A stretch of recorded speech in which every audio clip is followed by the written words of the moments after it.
दोस्तों, दुनिया के सबसे अमीर इन्वेस्टर वॉरेन बफे कहते हैं कि if calculus and algebra was required for investing, I would have to go back delivering newspapers. क्योंकि स्टॉक मार्केट दूर से जितना कॉम्प्लिकेटेड लगता है, ये उतना है नहीं। और जितना लोगों को इससे डर लगता है कि उनका लॉस हो जाएगा, उनको उतना डरने की भी जरूरत नहीं है। ये चीज़ आपको इस वीडियो के एंड होने से पहले खुद पता चल जाएगी और आपका स्टॉक मार्केट का सारा डर भी निकल जाएगा। तो अगर आपको सीरियसली इन्वेस्टिंग करना है और उसके जरिए अपने लिए वेल्थ क्रिएट करना है, तो आप बिल्कुल सही वीडियो देख रहे हैं। क्योंकि आज के इस वीडियो में मैं आपको स्टेप बाय स्टेप उंगली पकड़ के गाइड करूंगा कि कैसे आप खुद अपनी जर्नी की शुरुआत कर सकते हो, एक अच्छा स्टॉक पिक कर सकते हो और फिर कॉन्फिडेंटली अपना पहला इन्वेस्टमेंट कर सकते हो अपनी वेल्थ क्रिएशन के लिए। और ये सब चीज़ हम जानेंगे एकदम सिंपल लैंग्वेज में, क्योंकि ये चैनल के जरिए मेरा गोल यही है कि आपको नॉलेज, मोटिवेशन और डायरेक्शन मिले, ताकि आप भी जल्द से जल्द फाइनेंशियल फ्रीडम अचीव कर सको। क्योंकि दोस्तों, कोई भी फील्ड में सबसे पहला स्टेप सबसे डिफिकल्ट होता है और यही चीज़ मैं आप लोगों के लिए आज के इस वीडियो के जरिए इजी करना चाहता हूँ। और लोग कहते हैं कि इन्वेस्टिंग सबके लिए नहीं है, लेकिन मेरा ओपिनियन यही है कि इन्वेस्टिंग सब कर सकते हैं और सबको करना चाहिए। क्योंकि if you don't find a way to make money while you sleep, you will have to work until you die. और इन्वेस्टिंग ही एक ऐसा ऑप्शन है जिसके जरिए आप अपने पैसों को काम पे लगा के खुद फ्री हो सकते हो। तो चॉइस आपकी है, आपको हमेशा काम करते रहना है और अपने बच्चों पे डिपेंडेंट होना है, या फिर अपने खुद के इन्वेस्टमेंट पे जल्दी फाइनेंशियली इंडिपेंडेंट होना है। तो बिना वक्त बर्बाद किए हम शुरू करते हैं। तो दोस्तों, कोई भी कंपनी में इन्वेस्ट करने के लिए हमें एक ब्रोकरेज अकाउंट चाहिए, जिसको डीमैट और ट्रेडिंग अकाउंट बोलते हैं। अब बहुत बार मैंने देखा है कि बहुत लोग महीनों लगा देते हैं एक अच्छा ब्रोकर चुनने में, और अच्छे स्टॉक्स की रिसर्च के लिए वही लोग एक दिन भी निकाल नहीं पाते। जबकि आपको करना चाहिए इसका ऑपोजिट, क्योंकि गलत ब्रोकर चुनने का लॉस इतना नहीं होगा जितना गलत कंपनी में इन्वेस्ट करने से होगा। तो इसीलिए आप लोगों के लिए मेरी सजेशन यही है कि आप कोई भी एक डिस्काउंट ब्रोकर चुन लो। डिस्काउंट ब्रोकर इसीलिए क्योंकि इसमें आपको बहुत कम से कम फीस पे करनी पड़ती है। बहुत लोग मुझे कमेंट्स करके और ईमेल्स पे पूछते हैं कि उन्हें कौन सा ब्रोकर चुनना चाहिए। तो आप लोगों के लिए मैं अपस्टॉक सजेस्ट करूंगा, क्योंकि इनका प्लेटफॉर्म और सर्विस मैं काफी सालों से यूज कर रहा हूँ, जो मेरे हिसाब से इन्वेस्टिंग के लिए अच्छा है। जब मैंने अकाउंट ओपन किया था तब इनकी अकाउंट ओपनिंग फीस होती थी, लेकिन फिलहाल इनका ऑफर चल रहा है जहाँ पे आप फ्री में अकाउंट ओपन कर सकते हो। और अगर आप किसी स्टॉक को लॉन्ग टर्म के लिए खरीदते हो, जो मैं हमेशा रेकमेंड करता हूँ, तो आपको स्टॉक्स खरीदते वक्त कोई भी ब्रोकरेज चार्ज नहीं होता है। मतलब जब भी आपका मन करे, जितनी भी क्वांटिटी में आप स्टॉक्स खरीदते रहो, उसे जमा करते रहो बिना किसी ब्रोकरेज फीस के। और वो कंपनी जब भी आपको डिविडेंड पे करेगी, वो डायरेक्टली आपके बैंक अकाउंट में जमा होते रहेंगे। और ये डिविडेंड्स क्या होते हैं, इसके ऊपर मैंने एक इंट्रोडक्शन वीडियो ऑलरेडी बनाया है, जिसकी लिंक मैंने नीचे डिस्क्रिप्शन में डाल दी है। तो मेरे हिसाब से अगर आप बिगिनर हो तो आप यहाँ से शुरुआत कर सकते हो और ज़्यादा टाइम आप स्टॉक्स की रिसर्च करने में लगा सकते हो। और अगर आपको इसके रिगार्डिंग कोई भी क्वेरी है तो आप मुझे नीचे कमेंट करके पूछ सकते हो, मैं आने वाले वीडियोस में उसे कवर कर लूँगा। तो जब आपका ब्रोकरेज अकाउंट ओपन हो जाएगा, तो फिर आपको सबसे इम्पोर्टेंट फैसला ये लेना है कि आपको इसमें ट्रेडिंग करना है या इन्वेस्टिंग। क्योंकि जब कोई आदमी रियल एस्टेट प्रॉपर्टी खरीदता है और इसे लॉन्ग टर्म के लिए होल्ड करने का प्लान करता है, तो लोग अपने रियल एस्टेट के ब्रोकर को अगले दिन कॉल करके पूछते नहीं है कि उनकी प्रॉपर्टी का क्या प्राइस है। बस वो सिर्फ यही सोचते हैं कि अब उनको इसका रेंट एंजॉय करना है। क्योंकि जब आप ट्रेडिंग करते हो तो आप स्टॉक्स को खरीदने से पहले ही उसे बेचने की प्लानिंग करते हो, लेकिन जब आप एक्चुअली इन्वेस्टिंग करोगे तो आप उसे बेचने की इतनी चिंता करोगे नहीं। मतलब लोग एक्चुअली में रियल एस्टेट को लेके बाय एंड होल्ड सोचते हैं, और स्टॉक्स को लेके लोग हमेशा बाय एंड सेल सोचते हैं।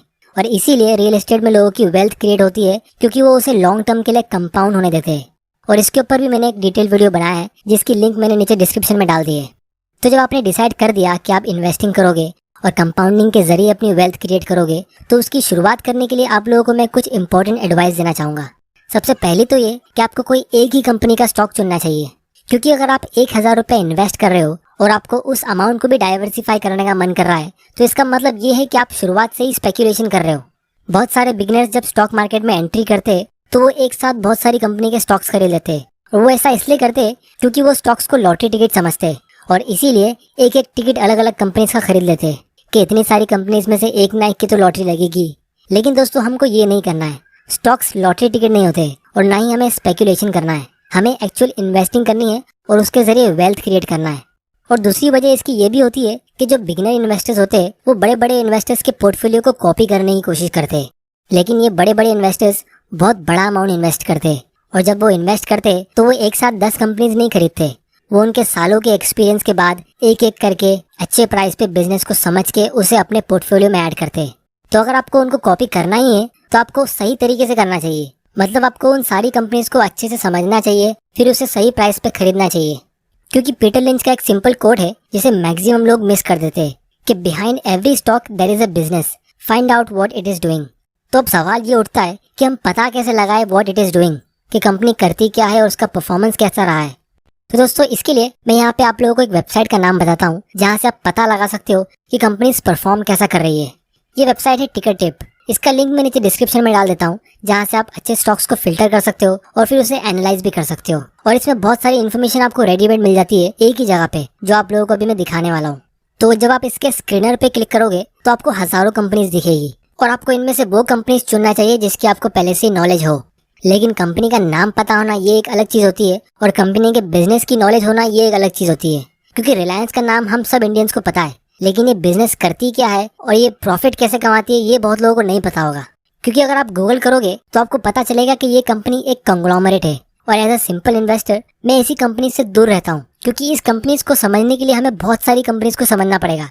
कहने को तो आप सिर्फ 2000 रुपए इन्वेस्ट करके एक शेयर खरीदते हो, लेकिन वो इसकी बहुत सारी कंपनीज में इन्वेस्ट होता है।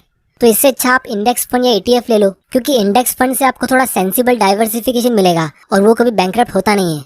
लेकिन फिर भी अगर आपको जानना है कि ये कंपनी कौन से बिजनेसेस करती है और इसका सबसे ज्यादा प्रॉफिट आता कहाँ से, तो उसके लिए हम यहाँ फाइनेंशियल्स पे आएंगे।